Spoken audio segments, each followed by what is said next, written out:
News 1226 First Alert Radar Network. With up to 10 times the resolution of other local radars and technology that can pinpoint right down to your street. First just got faster. America's favorite jackpot game. This is Powerball. Good evening, America. I'm Laura Johnson. Tonight, we've got another life-changing jackpot for you. It's worth an estimated $217.4 million. So get those tickets out. Let's play. That first number up is 50. Followed by the number 54. Tonight, we're going to meet NJB, who won $50,000 playing Powerball. Now, for the rest of those numbers, we've got 56, 52, rounding it out with 64. Your Powerball number tonight, good luck, everyone, is 23, and your Power Play multiplier is 2. Let's take a look at those numbers one last time. Remember, there are multiple ways to win. We'll see you back here Saturday night. Good night, everyone. Live from Augusta. Breaking news. We begin with breaking news at 11 as the battles in Columbia County over data centers takes a new turn. Just within the last 20 minutes, we're learning 2 lawsuits have been filed against the Board of Commissioners over the White Oak and Pumpkin Center data centers. Now, your Ethan Hunter is live with us in studio. Ethan, this is something that you have continued to follow and have covered for months. We just got these lawsuits no more than 10 minutes ago. What do we know so far about these? Yeah, you're right. We are just going through these documents. It was filed today at 3 this afternoon. We just got them into the newsroom, and in my hands are some of the lawsuit, given that it's a lot more pages than what I have in my hand.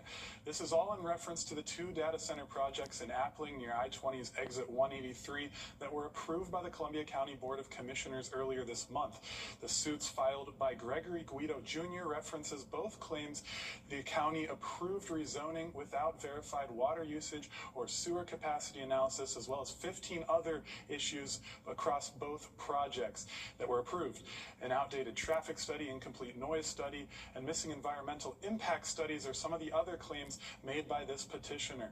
Now, this is all coming after months of debate and heated public comment across Planning Commission and Board of Commission meetings, which saw the Pumpkin Center and White Oak projects approved and the Bird Farms project denied. Earlier this month, the commission voted for these projects, and now we are just seeing it late this month kind of come into really something that we've heard from a couple different citizens that could happen, and that is exactly this, filing these lawsuits. We are going to work on learning more because, like we said, we just got it into the newsroom about 10 minutes ago. We're going to continue going through these documents, Will. Yeah, and like you said, Ethan, this is something that we have continued to cover. It has been a major topic, not only in Columbia County, but now Richmond County, where we have a data center proposed over there. But just reading through some of the lawsuit here as well, they say that both petitions argue that the approvals were procedurally defective, lacked substantial evidence, and conflicted with the county's long-term planning goals here. So this is something that we've continued to follow for some time. And again, we just got these lawsuits no more than 10 minutes ago. So it's something that we're going to read and look into and try to bring you the latest updates, not only right here on air, but also on our website, WRDW.com, and our WRDW app as well. Thank you all for those updates. Looking at weather overnight tonight, we're going to see cloud cover increase, and that's actually going to keep our temperatures a little bit on the warmer side of things, middle 50s to start off our Thursday. And you're going to want to have the rain gear as you step out the door. Maybe a few light showers before the noon hour, but widespread rain is expected as we go throughout the really afternoon tomorrow. So again, rain gear is a must. Once we get to around 1 to even 3 p.m., that's when we can start seeing those heavier showers, potentially even a few thunderstorms as well, and that's going to last overnight and into the first half of our Friday. So Friday showers, your morning commute will be a little bit messy going to work again Friday morning. But once we get to the weekend, nice and dry. So much better conditions for our weekend. Thankfully, that rain is just moving through before that. I'll have a look at when those showers will start and end, and we'll talk a little bit more about this great weekend coming up. It's Emily New tonight. A 12 on your side investigate story has been. And winning the lottery in life does not always involve money. Fish, delish, fish, delish. New Obey fish sides and pots. This plate is loaded up. You're $5.99 for meal deal.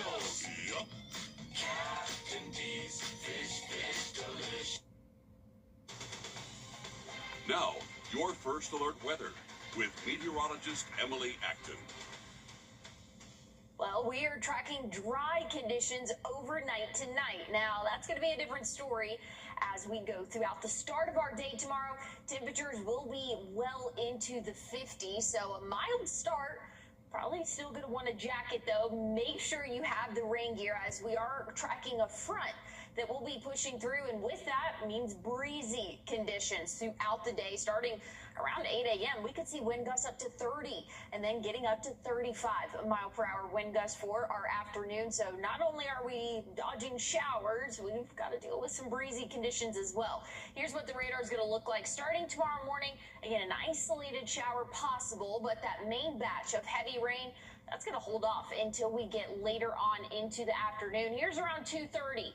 Again, tracking that line of showers, maybe even a couple of thunderstorms as well. Very beneficial rain for us as we get into the later evening hours, mainly trending southward, south of I-20 for those heaviest of showers. And then we can expect to see rain still overnight. This model didn't quite show it this run, but it's been pretty consistent over the past couple of runs of tracking rainfall along and south of I-20 throughout the start of Friday. But by the time we get to 10, 11 a.m., conditions are looking a lot better. And we'll probably even see the sun for the afternoon. So, again, rain will start tomorrow afternoon and early Friday. So have the rain gear with you. It's going to be beneficial, though. I think we'll see about 2 inches for most of us. Some spots along and north of I-20, maybe a little bit less than that, as, again, not expecting as widespread of rainfall as we will see for our most southern counties. But good news is it'll be out of our hair for the weekend. We can expect to see mostly sunny sky conditions for our afternoon Saturday, 70 degrees. We're going to bump it up into those upper 70s for our Sunday, and we're staying nice and dry for the most part for the start of next week, but we do have a couple small rain chances as we get into the middle of the week. Temperatures staying pretty steady between 60 and 70, but definitely giving us a taste of spring, and spring officially starts, or at least meteorological spring officially starts on Sunday. Thanks, Emily. President Trump giving a record-breaking State of the Union address. We have the fallout and what's next for the nation, home and abroad, after the break. And as we head to break, here's a live look at Toronto and your winning lottery numbers.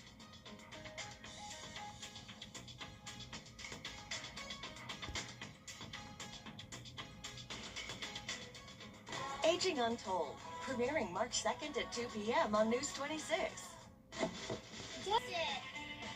At Gerald Jones Auto Group, getting a great deal is just the beginning. 9 trusted brands, one place built on honesty and respect. Choose from over 1,200 new and pre-owned vehicles. And when it comes to your trade, we do things differently. Get $1,000 more for your trade with no pressure to buy, because the best deal doesn't start with numbers. It starts with the truth. Stop by now or shop any of our 9 brands online at GeraldJonesAutoGroup.com. Gerald Jones, a great deal and a great deal more.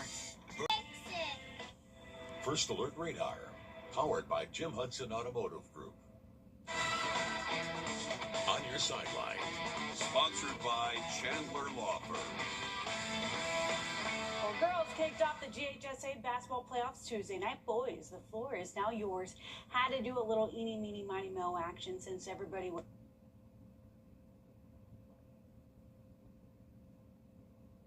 spread a little too far out. Mo called Evans. Wasn't a bad choice.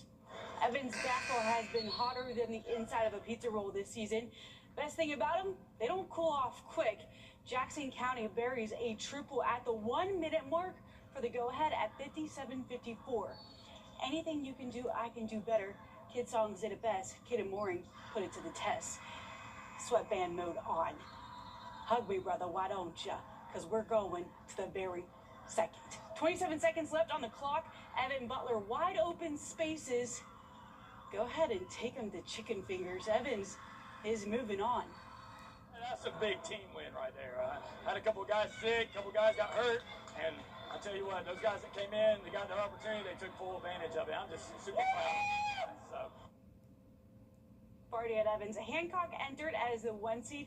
Their season is now over. Still plenty of Division II teams in the fighting for a spot to move on. Big night for our 2A teams, almost all walking into round 2. The defending champs get Salem next. Harlem in 3A will play the 1 seed Sandy Creek on Saturday. Cross Creek will get a visit from Westover next. Westside boys and Hepzibah girls almost got booted from the tournament before it even began from not reporting scores. Instead, they moved down in bracket seeding. The Patriots move on, but the Lady Rebs season has come to a close. Both programs from Washington Wilkes and Evans continue on to the Sweet 16. Last week, it was just a scenario. This week, it is very much in play. There's a strong chance a tiebreaker will decide who punches that final ticket to the conference tournament, the Jags or Aiken. The Jags needed a win against North Georgia, and the Pacers needed to lose to clinch. Instead, it was the opposite on both ends. So now everything hinges on Saturday. The USC Beaufort North Georgia score will determine who's hanging up that jersey for good. Okay, this week, Drew Stevens is going on his biggest interview yet, a sit down with all 32 NFL teams. For the North Augusta native, it's less about proving anyone wrong, but confirming what scouts likely already believe. The specialist was one of 3 place kickers to receive an invite to the NFL Scouting Combine in Indianapolis. And after going through rounds of testing, Stevens then interviewed with every team Monday and Tuesday. Then he finally got a chance to show off his leg. Stevens connected on 12 of his 14 field goal attempts and was perfect on his lone extra point try. Later, he lined up for a 65-yard attempt. The kick had distance, but drifted just left of the upright. The Hawkeye record holder told me he thought he had a good day in front of the scouts. He said he's embracing every moment of the pre-draft process. Several draft projections currently rank the former Jacket as the top place kicker in this year's class. Well, the War Eagles have their new head coach. Iman Brown will take over the Wagner Sally football program. Brown comes from Midland Valley, where he was the Mustangs running backs coach for the last 5 years. This is a homecoming of sorts for the young coach. Brown grew up in Wagner and played for White Knoll, where he was later inducted into their Hall of Fame class. He's the War Eagles' 17th head coach, 3rd in the last 10 years.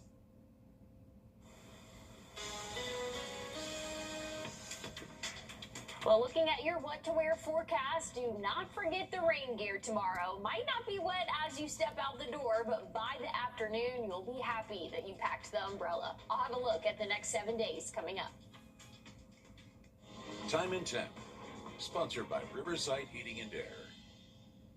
For comfort you can count on, call Riverside Heating and Air. Scan this QR code to discover more, including special savings. Stay comfortable inside with Riverside Heating and Air. Insurance companies do that. The classic white t-shirt. It looks great with everything and never goes out of style. Just like my new Harmony collection at Rooms to Go. Designed to look great in every room, fit any space, with comfort like you've never felt before. It's style, versatility, and comfort, together in perfect harmony. Yours in 5 stunning colors, and all for an amazing price. Come see everything in my Cindy Crawford home collection, only at Rooms to Go. An accident can pause life, but it does not have to stop it. Mike Hostelow Law Firm helps you recover, rebuild, and keep moving forward.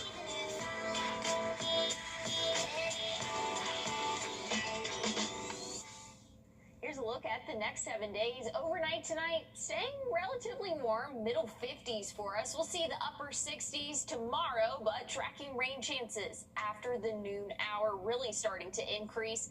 Once we get into Friday, those rain chances will start to die off by midday, so still expect a wet morning commute Friday.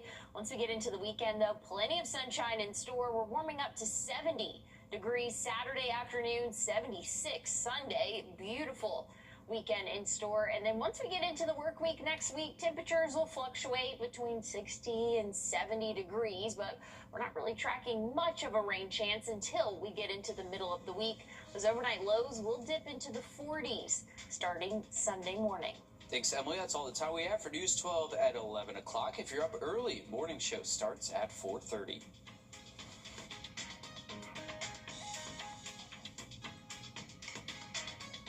Georgia is Trump country, and today